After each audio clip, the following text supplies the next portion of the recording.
அனைவரும் கைது செய்யப்பட வேண்டும். ஆருத்ரா கோல்டு, பாஜக, ஆம்ஸ்டாங் படுகொலை என்கிற ஒரு முக்கோணம் இதில் இருப்பதாக தெரிகிறது. எல்லா விவாதங்களிலும் ஆருத்ரா கோல்டு பேசப்படுகிறது. பிஜேபியில் உள்ளவர்கள், இன்னும் சொல்ல போனால் ஆற்காடு சுரேஷ் மனைவி பாஜகவிலே பொறுப்பில் இருப்பதாக சொல்லப்படுகிறது. இன்னும் பலர் அதிலே கைது செய்யப்பட்டவர்களில் 1-2 பேர் நேரடியாக பாஜகவோடு தொடர்புடையவர்கள் என்றும் சொல்லப்படுகிறது. எனவே இந்த கோணத்திலும் இந்த புலன் விசாரணை நடத்தப்பட வேண்டும் என்பதுதான் எங்களுடைய கோரிக்கை.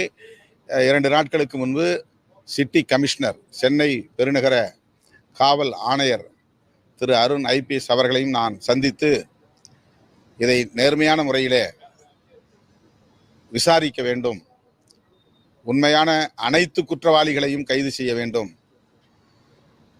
என்று வலியுறுத்தியிருக்கிறோம். அவரும் அந்த கோணத்தில் விசாரித்து கொண்டிருக்கிறோம் என்று உறுதியளித்திருக்கிறார். இதன் பின்னணியில் உள்ள அனைவரும், திட்டமிட்டவர்கள் உட்பட, ஏவியர்கள் உட்பட அனைவரும் கைது செய்யப்பட வேண்டும் என்பதுதான் எங்கள் கோரிக்கை.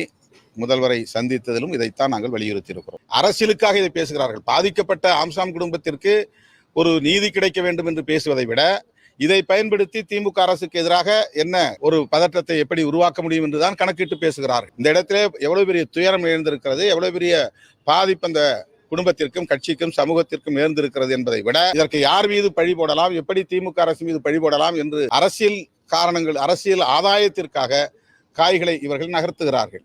ஆகவே இது வெறும் அரசியலுக்கான விமர்சனங்களை தவிர உண்மையிலேயே பாதிக்கப்பட்ட மக்களுக்கு அல்லது குடும்பத்திற்கு ஆதரவாக பேசுகிற ஒன்றாக என்னால் பார்க்க முடியவில்லை. கேட்டுட்டாரு, பிரச்சனைகளை கேட்டுக்கிட்டாரு, பார்ப்போம், நடவடிக்கை எடுப்போம்.